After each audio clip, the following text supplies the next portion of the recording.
Captain Hyunwoo Kim stood on the bridge of the diplomatic ship New Potomac.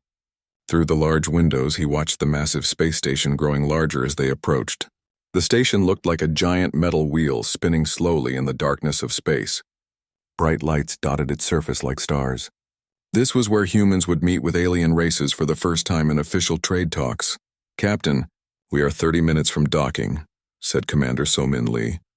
She walked up beside him, carrying a data pad in her hands. Her face looked serious. "President Park is reviewing the final documents in her quarters." Hyunwoo nodded. He had been a ship captain for 15 years, but this mission felt different from anything he had done before. The future of humanity in space might depend on what happened in the next few days. President Jin A. Park had been in office for only 6 months. She was young for a president, only 42 years old. But she had big ideas about humanity's place among the stars. The alien races had been treating humans like children who accidentally learned to fly spaceships. They charged huge fees for basic trade goods. They acted like humans were too stupid to understand real business. "Tell me about the aliens again," Hyunwoo said to So-Min. He had read the reports many times, but hearing it out loud helped him think. So-Min looked at her data pad. "The Vorthak are the first group. They look like walking crystals. Very tall, maybe 8 feet. They control most of the rare metals that human colonies need. They talk to each other using sounds like music instead of words like us. And they think talking with words is primitive," Hyunwoo said. "Yes. The second group is the Netlians. They are made of gas, not solid matter like us. They live in special chambers filled with different air. They control energy production and distribution across this part of the galaxy. They think solid beings like humans are lower forms of life." Hyunwoo shook his head. It seemed crazy that beings made of gas would think they were better than humans. So-Min continued. "The third group is the Kresh. They look like giant insects. All of them think together as one mind instead of thinking as individuals. They control food production and farming across many worlds. They think individual thinking like humans do is wasteful and inefficient. So crystal people think we are too simple, gas people think we are too solid, and insect people think we are too individual," Hyunwoo said. "Great." The communication system crackled to life. "Captain Kim, this is President Park. Please come to meeting room 3. Hyunwoo walked through the ship's corridors. The New Potomac was not the biggest human ship, but it was built to impress. Clean white walls, bright lighting, and human art from Earth decorated the halls. The president wanted the aliens to see that humans had culture and intelligence. President Park sat at a long table when Hyunwoo entered. Ambassador Dong-Hyun Choi sat beside her. Several other officials were there too. Papers and data screens covered the table. "Captain Kim, thank you for coming," President Park said. She had short black hair and wore a simple blue suit. Her voice was calm, but Hyunwoo could see worry in her eyes. "How can I help, Madam President? I want to understand what we are walking into. You have dealt with alien technology before. What do you think about their attitude toward humans?" Hyunwoo thought carefully before speaking. "In my experience, they see us as lucky accidents. They think we found space travel by chance, not through intelligence. When human ships need repairs at alien stations, they charge us 3 times what they charge other species. When we ask questions about their technology, they talk to us like we are children." Ambassador Choi leaned forward. "But they agreed to these trade talks. That must mean something." "They agreed because human colonies are growing fast," President Park said. "We are spreading to new worlds faster than any other species they have seen. They want to control that growth by controlling our access to resources." President Park stood up and walked to the window. Outside, the alien station was now very close. Smaller ships moved around it like busy insects. Most of them had strange shapes that no human engineer would design. "I've been reading about old Earth history," she said. "There was a place called Mount Vernon, where important leaders once met to discuss trade and independence. They faced a powerful empire that treated them as inferior. They had to prove their worth through intelligence and determination, not just military strength." "What did they do?" Hyunwoo asked. "They showed that they could solve problems the empire could not. They proved that freedom and individual thinking created better results than following orders from distant rulers." President Park turned back to face the group.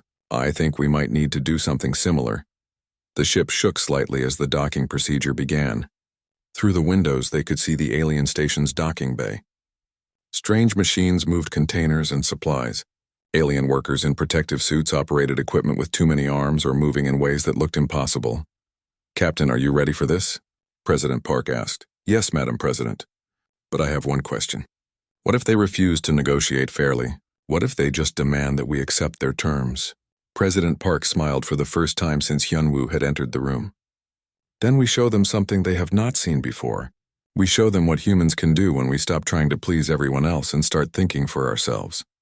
Commander Somin's voice came through the communication system. Docking complete. The alien delegation is waiting in the main conference area. President Park gathered her papers. Gentlemen, let's go meet our new neighbors. Remember, we are not here to beg for scraps from their table. We are here to find out if they are worthy of sitting at ours. As they walked toward the docking port, Hyunwoo felt something change in the air around them. The nervousness was still there, but it mixed with something else now. Determination.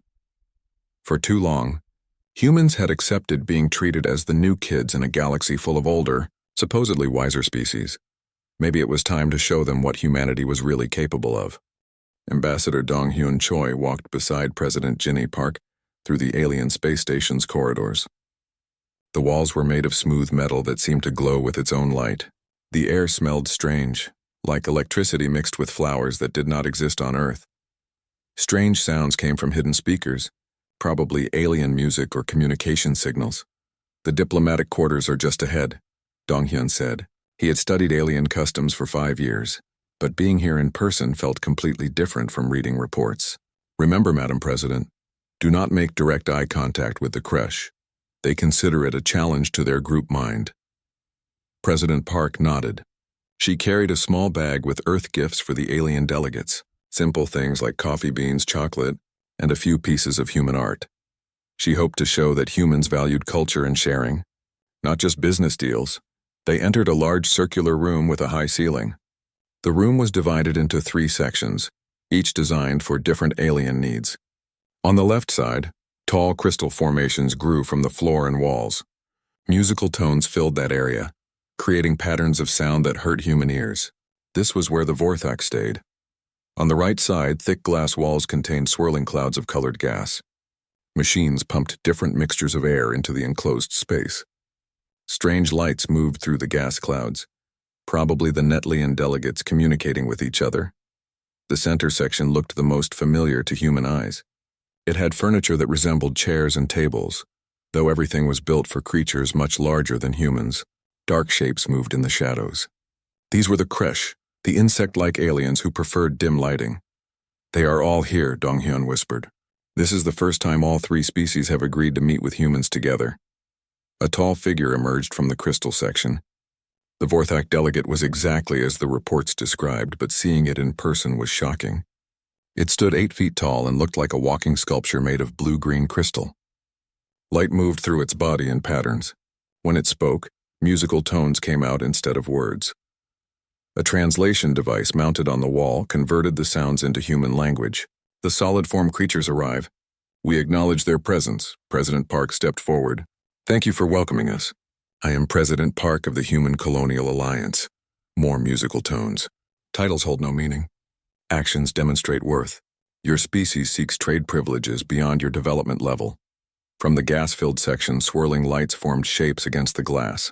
Another translation device activated. Gas-formed Netlians observe solid matter beings. Your molecular structure appears stable enough for basic interaction. President Park tried to stay calm. Being described as having stable molecular structure was not exactly a warm greeting. A voice came from the dark center section, deep and clicking like insects talking. The Creche Collective evaluates individual thinking entities. Your separation from group consciousness creates inefficiency in all actions. Science Officer Yu Jin Han stepped forward carrying a datapad. She was nervous but tried not to show it. Honored delegates, we have prepared detailed trade proposals for your consideration. Yu Jin activated a holographic display showing human colonies, trade routes, and resource needs. The display showed that human settlements had spread to 47 different worlds in just 30 years. Most other species took centuries to establish that many colonies.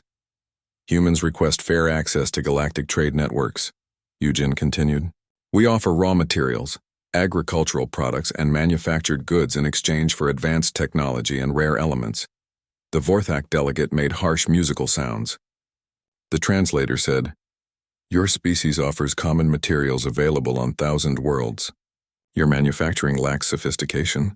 Your technology remains primitive. The Netlian light swirled faster. Solid matter beings demand resources they have not earned. Your energy production methods waste 70% of input power. Your space travel burns fuel inefficiently. The Kresh voice clicked with what sounded like amusement. Individual thinking creates chaos in resource distribution. Your colonies operate without central coordination. This proves your species lacks organizational capability. President Park listened to each criticism without arguing. She had expected this kind of response. But she noticed something the aliens had not mentioned.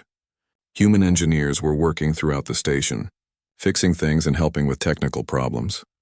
We request a brief recess to consider your feedback, President Park said politely.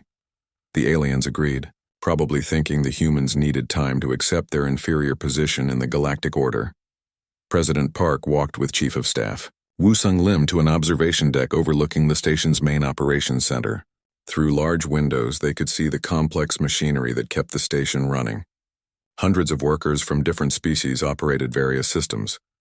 Look at that. Woo-Sung pointed to a group of human engineers working on a large machine. They are fixing the water recycling system. I saw the work order. The alien technicians gave up on it 3 days ago. President Park watched the human team work. Engineer Minho Song was explaining something to his crew using hand gestures and simple drawings. 2 other humans nodded and began connecting cables in a different pattern than the original design. Within minutes, lights on the machine changed from red to green. There, President Park pointed to another area. Human maintenance workers. A human crew was replacing damaged sections of the station's outer hull. The work required them to operate in spacesuits in the dangerous area between the station's spinning sections. Alien workers watched from inside, but none of them volunteered to do the dangerous work themselves. And there, Woo-Sung added, pointing to the communication center. That is Sujin Park from our technical team. She is helping alien operators solve problems with their translation systems. President Park smiled. The aliens talked about human inefficiency and primitive technology, but humans were keeping their advanced station running. The crystal people, gas people, and insect people were all very smart in their specialized areas, but they could not adapt when things went wrong. Woo-Sung, I want you to gather data on everything our people have fixed or improved since we arrived. Get me a complete list. Yes, Madam President. What are you planning? President Park watched a human engineer successfully restart a power generator that had been broken for weeks. 3 different alien species had tried to fix it and failed. I am planning to show them what they cannot see about themselves. They think being specialized makes them superior, but specialization also makes them helpless when they face problems outside their expertise. And humans? Humans adapt. When we do not know how to do something, we figure it out. When something breaks, we find a way to fix it. When others cannot work together, we help them communicate. President Park turned away from the window. It is time to go back and show them what human inefficiency really looks like. As they walked back toward the meeting room, President Park felt more confident. The aliens could keep their advanced technology and superior attitudes. Humans had something much more valuable in a complex galaxy full of different species who could not understand each other. They had the ability to make things work. President Jinhae Park walked back into the meeting room with a new plan. The alien delegates waited in their separate sections, probably expecting the humans to accept whatever terms they offered. But President Park had learned something important during the break. She was not going to play by their rules anymore. Honored delegates, President Park said, I propose we change how we conduct these negotiations. The Vorthak delegate made questioning musical tones. The translator said, explain this change request. Standard protocols exist for efficiency. President Park smiled. I suggest we meet in a different setting. Something that represents human diplomatic tradition. I want to recreate a place from Earth called Mount Vernon, where important trade discussions happened in our history. The Netlian gas clouds swirled with what looked like confusion. Solid matter environmental preferences are irrelevant to trade efficiency calculations. The Kresh collective clicked disapprovingly. Individual species customs create unnecessary complexity. Standard galactic protocols serve all participants equally. But that is exactly the problem, President Park said. Your standard protocols assume all species think the same way.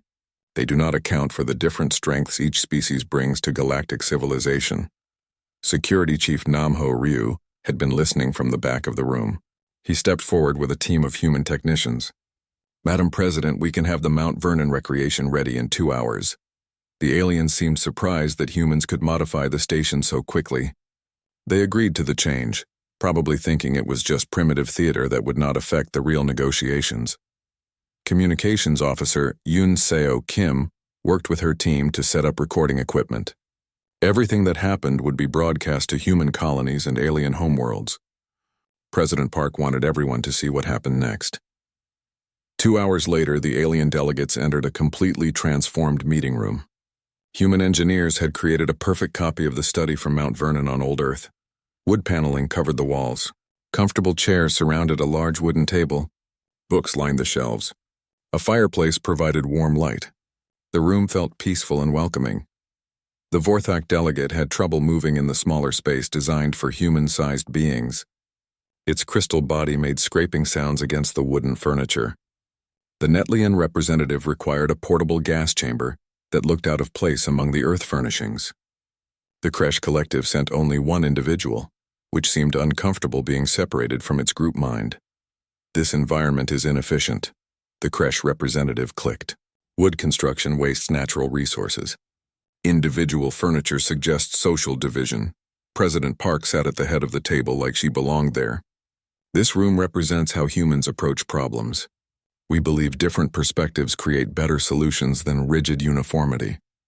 She opened a folder filled with documents her staff had prepared. "Before we discuss trade terms, I want to share some observations about galactic infrastructure." President Park placed a holographic display in the center of the table.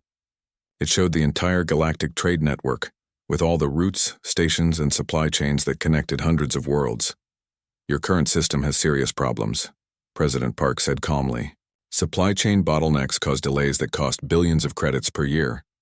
Energy distribution fails regularly because no one species understands how all the different technologies work together. Communication between species breaks down constantly." The Vorthak delegate made sharp musical notes. "These are acceptable operational parameters. Complex systems always have inefficiencies." "But they do not have to," President Park replied. She touched the display, highlighting problem areas throughout the network. "Human engineers have been studying these issues. We have found solutions." The Netlian gas clouds shifted rapidly. Solid matter beings cannot comprehend energy distribution complexities that gas-form entities have developed over millennia. President Park smiled. "You are right that we cannot think like you do. But that is our advantage, not our weakness." She showed them detailed reports of problems that human workers had solved throughout the galaxy. Humans working as individual contractors had fixed communication relays that connected incompatible alien technologies. They had repaired supply systems that different species could not coordinate. They had solved transportation problems by thinking outside the rigid categories that specialized alien minds used. Every day, humans working throughout galactic space make your advanced civilization actually function, President Park continued.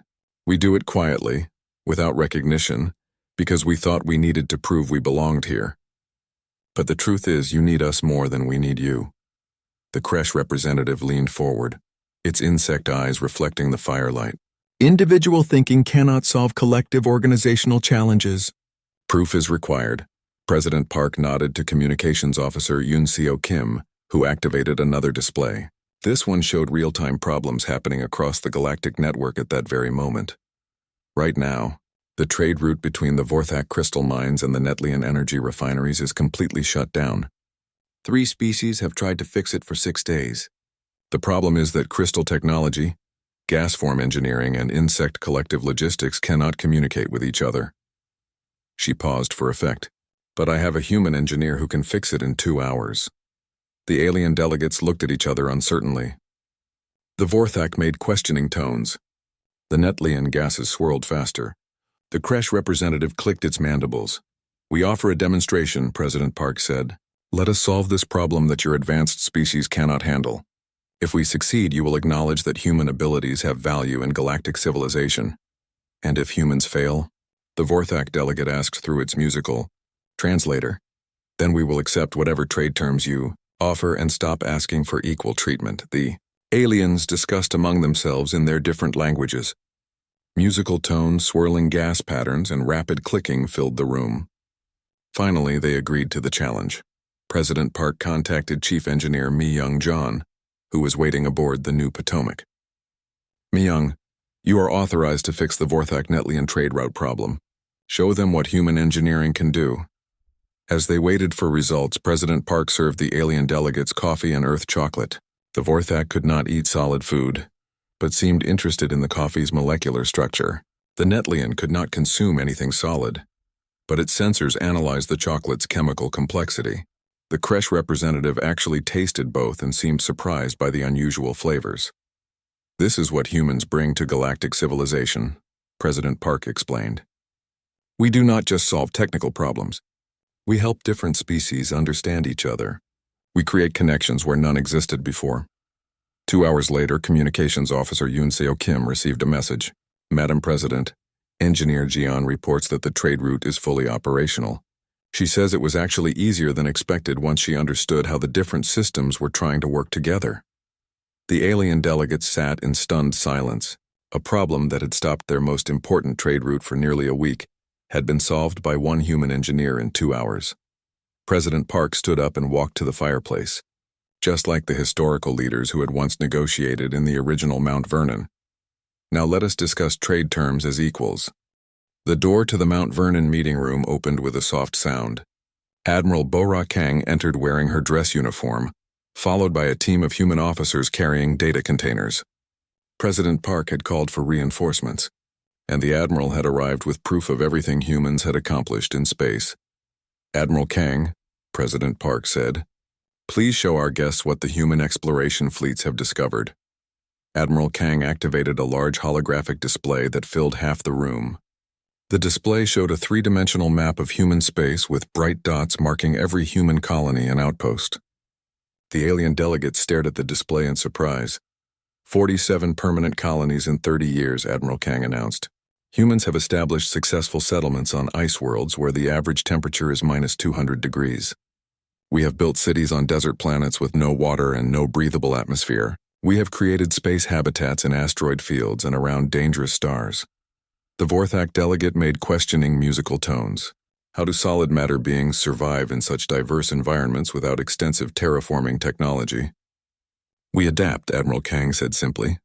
When we cannot change the environment to suit us, we change ourselves to suit the environment. She showed images of humans living in every kind of place imaginable. Humans in thick winter clothes working on frozen worlds. Humans in cooling suits mining metals on planets close to their suns. Humans in spacesuits building stations in the empty space between stars. Other species require specific conditions to survive, Admiral Kang continued. Vorthak need crystal-rich environments. Netlians need precise gas mixtures. Kresh need warm, humid planets similar to their homeworld. But humans can live anywhere. The Netlian gas cloud swirled with what looked like agitation. Adaptation without proper technology leads to inefficient resource utilization. Intelligence Officer Tae-ho Song stepped forward with his own data display. That is not what our intelligence reports show. Human traders and engineers work throughout galactic space, often in places where other species cannot or will not go. His display showed the locations of humans working across alien territory. Thousands of small dots appeared on the galactic map, showing human individuals and small teams scattered across hundreds of worlds. These humans work as translators between species that cannot communicate directly, Tae-ho explained. They repair equipment that alien specialists have declared unrepairable. They solve supply problems that threaten entire colonies. He highlighted specific examples. On Kepler 438b, a human maintenance team keeps 3 different alien life support systems working together. The original designers never intended them to be compatible, but human engineers made them function as one integrated system. On Wolf 1061c, human agricultural specialists have increased food production by 40% by combining Kresh farming techniques with Vorthak mineral processing and Netlian energy distribution. None of the original species thought to work together until humans showed them how. The Kresh representative clicked rapidly. Individual thinking cannot create such large-scale coordination. Proof is required. Intelligence Officer Tae-ho Song smiled. The proof is that galactic civilization runs more efficiently in areas where humans work than in areas where they do not. Trade flows faster. Communication works better. Problems get solved instead of being classified as acceptable losses. President Park stood up and walked around the wooden table. This brings us to our first major initiative. We propose the creation of the Galactic Infrastructure Corps. She activated another display showing detailed organizational charts and operational plans. The Corps would be staffed entirely by human volunteers. Their mission would be to maintain and improve the space lanes, communication networks, and life support systems that keep galactic civilization functioning. But why only humans? The Vorthak delegate asked through musical tones. Because other species are too valuable to waste on maintenance work, President Park replied. Vorthak should focus on developing crystal technology. Netlians should work on energy innovations. Kresh should optimize agricultural systems. Let humans handle the boring job of making sure everything works together. Admiral Kang added more details. Human core teams would be stationed at major trade intersections throughout galactic space. They would provide emergency repairs, system integration services, and cross-species technical support. What does humanity gain from this arrangement? The Netlian representative asked through swirling gas patterns. President Park returned to her seat at the head of the table. We gain recognition as an essential part of galactic civilization. We gain access to all trade routes and stations as necessary for our maintenance duties. We gain the right to establish support bases wherever the Corps needs them. She paused to let this sink in. Most importantly, we gain the right to trade freely with any species that benefits from Corps services. The alien delegates realized what President Park was really proposing. Humans would become so essential to galactic infrastructure that no one could exclude them from anything. They would have legitimate reasons to go anywhere, build facilities anywhere, and trade with anyone. Chief Engineer Mi Young-John entered the room carrying a portable computer. Madam President, I have an update on the trade route repair. Please share it with our guests. Mi Young activated her computer, showing technical diagrams that made the alien delegates lean forward with interest. The problem was not with any individual system. The Vorthak crystal relays were working perfectly. The Netlian energy converters were operating at maximum efficiency. The Kresh logistics computers were processing data correctly. Then what was wrong? The Kresh representative clicked impatiently. They were not talking to each other, Mi Young explained. Each system was designed to work independently. When they had to coordinate, they used different timing systems, different measurement units, and different priority rankings. So they kept interfering with each other instead of working together. She showed them her solution. I created a simple translation protocol that lets each system communicate in its own language while understanding what the other systems need.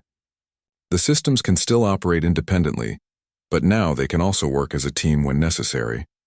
The Vorthak delegate made appreciative musical sounds.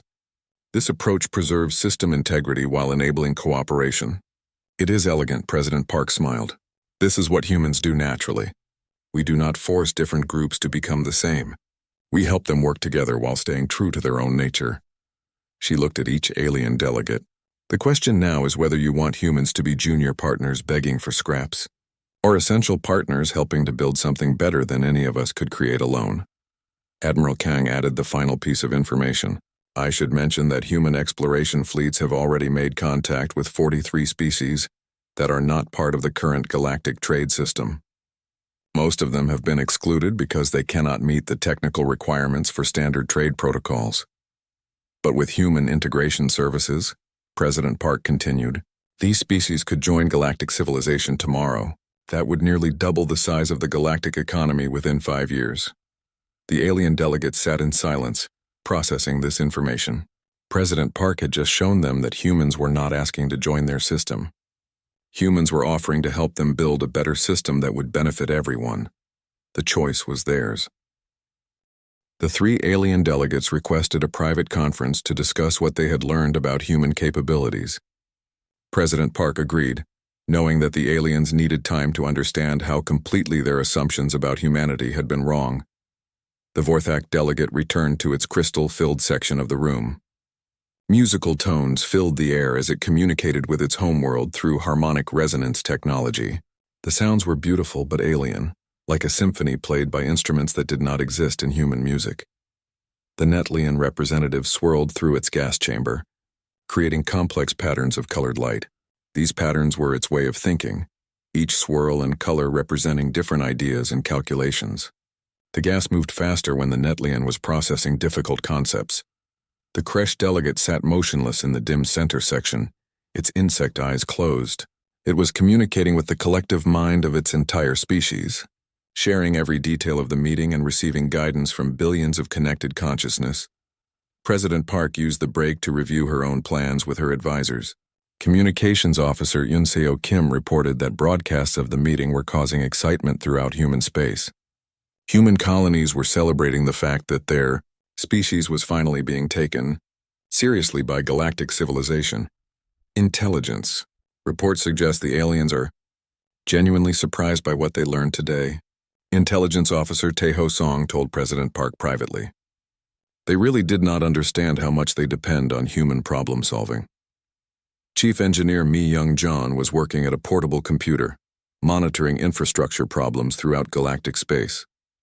Madam President, I am tracking 16 major system failures that happened just since we started this meeting. All of them are the kind of coordination problems that human integration teams could solve easily. Are any of them critical? President Park asked. 3 of them are causing significant trade delays. 1 is affecting life support on a station with 50,000 residents. The aliens probably do not even know these problems exist yet, because their monitoring systems are not designed to detect cross-species compatibility issues. President Park smiled. Young, can you fix them remotely? 2 of them, yes. The life support problem requires someone to physically recalibrate equipment on site. Fix the 2 you can reach. Let me know about any others that develop. An hour later, the alien delegates were ready to continue the meeting.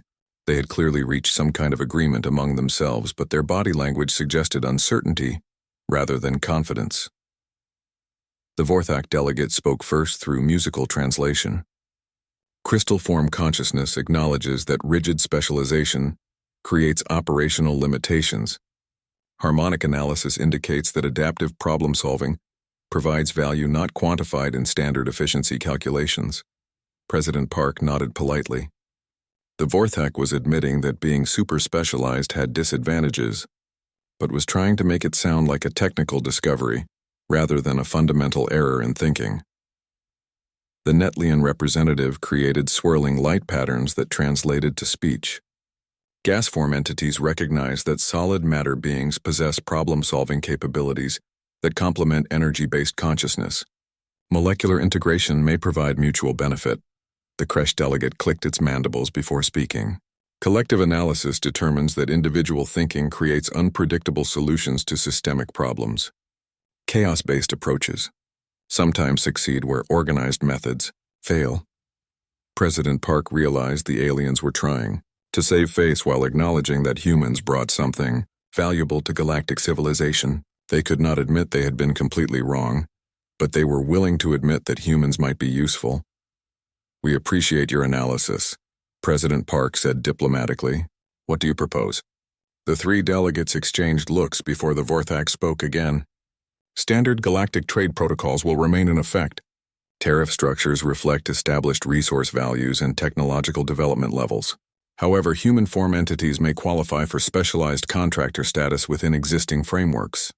President Park kept her expression neutral, but internally she was disappointed. They were offering humans a slightly better position as servants, not recognition as equals. The Netlian added details. Galactic Infrastructure Maintenance Division will be created with human personnel. Human contractors will perform system integration and emergency repair services under alien supervision. Compensation will reflect contractor status rather than trade partnership privileges. The Kresh delegate concluded their offer. Individual thinking entities will be granted access to maintenance areas throughout galactic space. Limited trade rights will be extended to support maintenance operations. Cultural exchange programs will be established to study human adaptive capabilities. President Park listened to the complete proposal before responding. The aliens wanted to keep the existing power structure while giving humans just enough benefits to keep them happy. They thought humans would be grateful for any recognition at all. I appreciate the thoughtful consideration you have given to our capabilities, President Park said carefully. However, I believe you may have misunderstood our position. She stood up and walked to the fireplace, just as she had done when demonstrating human problem-solving earlier. Humanity did not come here to negotiate for better working conditions within your system. We came here to inform you of our intentions to build our own system. The alien delegates made sounds of surprise and confusion. Musical tones, swirling gases, and rapid clicking filled the room. We are announcing the formation of the Free Trade Alliance. President Park continued. Any species that wants to engage in truly equal commerce is welcome to join. Any species that prefers the current hierarchy is welcome to continue with existing arrangements. She returned to the table and activated a new holographic display. Human exploration fleets have identified 67 species that have been excluded from or exploited by the current galactic trade system. Most of them possess valuable capabilities but cannot meet the rigid technical requirements that favor established powers. The display showed locations of these species throughout the galaxy.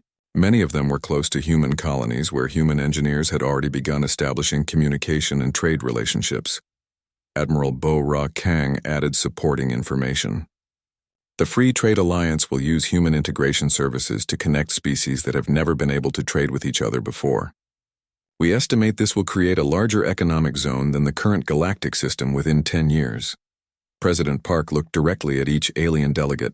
The question is not whether humans are good enough to join your system. The question is whether your species are interested in joining ours. The aliens sat in stunned silence. They had expected humans to be grateful for any recognition. Instead, humans were announcing their intention to create competition for galactic dominance. Chief Engineer Mi-Young-John chose that moment to report on her remote repair work. Madam President, I have successfully resolved the 2 system failures I mentioned earlier. Trade flows have resumed on routes that were blocked for the past 6 hours. President Park thanked Mi-Young, then looked back at the alien delegates. As I said, we are not asking for permission anymore. We are offering partnership to anyone interested in building something better than what exists now. The Vorthak delegate made urgent musical tones, but before the translator could convert them to words, something unexpected happened. The unexpected interruption came from the room's communication system. Communications Officer Yoon Seo Kim received an urgent message and immediately brought it to President Park's attention. Madam President, Yoon Seo said quietly, we are receiving communication requests from 12 different species. They all want to speak with you directly. President Park looked at the alien delegates who seemed confused by this development. Put the first one through. The holographic display activated, showing the image of a being that looked like a tree with eyes. Its voice was slow and deep like wind through leaves. Human President Park, I am Root Speaker Veltar of the Silvani Collective. We have monitored your broadcast discussions. The Silvani request membership in your Free Trade Alliance. Before President Park could respond, another transmission interrupted. This one showed a creature that looked like living metal, constantly shifting and changing shape. Greetings, President Park. I am Form Shifter Zeknos of the Malleable Federation. We wish to join your alliance immediately. The current galactic trade system has excluded us because our technology is incompatible with rigid standardization requirements. President Park realized what was happening. The broadcasts of their meeting had reached species throughout the galaxy. Word of the Free Trade Alliance was spreading faster than anyone had expected. Admiral Kang, President Park said, how many species have requested alliance membership? Admiral Kang checked her communication device. 37 confirmed requests in the last hour, Madam President. The number is growing rapidly. The 3 alien delegates watched this development with obvious alarm. The Vorthak made sharp musical tones that translated as urgent concern. The Netlian gases swirled rapidly in agitated patterns. The Kresh delegate clicked its mandibles in distress. Fleet Commander Kyung-Soo Park entered the room at that moment, carrying news that changed everything. He was not related to President Park, but he commanded the largest human exploration fleet in space. Madam President, Commander Park announced, I have just received reports from our deep space reconnaissance missions. We have made contact with over 200 previously unknown species in the past 6 months. Most of them have been trying to reach galactic civilization for centuries, but could not meet the technical requirements for contact. He activated his own display, showing the true scope of human exploration. The galaxy suddenly looked much more crowded, with intelligent species scattered throughout regions that the established powers had ignored or dismissed as empty space. Many of these species possessed advanced capabilities in specialized areas, Commander Park continued. The resonance builders can manipulate gravity waves. The void swimmers can travel faster than light without using fuel. The pattern weavers can predict system failures before they happen. Xenobiology specialist Haewon Yoon stepped forward with additional data. The most important discovery is that many species have been marginalized, not because they lack intelligence or technology, but because their methods do not match the rigid categories that the current system requires. She showed examples of species that could have revolutionized galactic civilization if they had been included. The quantum dancers can repair anything by understanding its quantum structure. The memory keepers can store unlimited information in organic crystals. The bridge builders can create stable connections between incompatible technologies. President Park looked at the alien delegates, who now understood the full scope of what was happening. Humans had not just been exploring empty space. They had been discovering the missing pieces of galactic civilization that the established powers had overlooked. "This is our final initiative," President Park announced. "The Free Trade Alliance will serve as the connecting force that brings all these species together. Human integration services will help them communicate with each other and share their capabilities." The holographic display showed a new map of galactic civilization. Instead of 3 dominant species controlling trade routes, hundreds of species were connected in a vast network of cooperation and exchange. Within 5 years, President Park predicted, this alliance will include more species and control more resources than the current galactic trade system. The Vorthak delegate made a decision that surprised everyone. Instead of protesting or making demands, it produced a series of beautiful musical tones that translated as a formal request. The Vorthak Harmonic Collective requests membership in the Free Trade Alliance. "We offer our crystal technology and harmonic communication methods in exchange for human integration services and access to Alliance trade networks." President Park smiled. "We would be honored to welcome the Vorthak as founding members of the Alliance." Other alien delegates realized they faced a choice between joining the new system or watching their power disappear as more species chose human-mediated cooperation over traditional hierarchy. The Netlian representative created swirling patterns that translated as reluctant acceptance. Gas form entities acknowledge the efficiency advantages of the Alliance system. The Netlian Energy Collective will join the Free Trade Alliance and contribute our energy distribution expertise. The Kresh delegate took longer to decide, probably consulting with its collective mind. Finally, it clicked its acceptance. Individual thinking creates chaos, but chaos sometimes produces superior results. The Kresh Manufacturing Collective will join the Alliance and share our production capabilities. President Park stood in the recreated Mount Vernon study, surrounded by the holographic display showing a galaxy, transformed by human diplomacy and engineering. Just like the historical Mount Vernon talks, this meeting had established the foundation for a new kind of nation, one that spanned the stars and included every species as an equal partner. Communications Officer Yoon Seo Kim reported the final count. "Madam President, we now have membership requests from over 150 species. The Alliance networks are connecting automatically as human integration teams establish communication protocols." President Park walked to the window overlooking the space station's operations center. Human engineers were still working throughout the facility, but now they were working alongside alien specialists who had volunteered to learn human integration methods. The age of human deference to supposedly superior alien civilizations is over, President Park said to her staff. The age of humanity as the galaxy's unifying force has begun. Admiral Kang joined her at the window. "What happens next, Madam President?" President Park watched a mixed team of humans and aliens successfully restart a manufacturing system that had been broken for months. The team included crystal form Vorthak providing energy analysis, gas form Netlions optimizing power flow, insect form Kresh coordinating logistics, and humans making sure all the different approaches worked together. "Next, we build the galaxy that should have existed all along," President Park replied, "one where every species contributes their strengths, and no one gets left behind." 1 year later, the Free Trade Alliance included over 200 species working together in ways that had never been possible before. The old Galactic Trade Confederation still existed, but as a minor regional organization in a galaxy where cooperation had replaced domination. Human diplomatic and engineering corps served as the connecting tissue that made impossible cooperation possible. They had proven that humanity's greatest strength was not superior technology or military power, but the ability to help others become their best selves while working together toward common goals. The Mount Vernon Accord had established more than just trade agreements. It had created a new model for galactic civilization, one where diversity was strength and cooperation was the path to prosperity for all species willing to embrace it.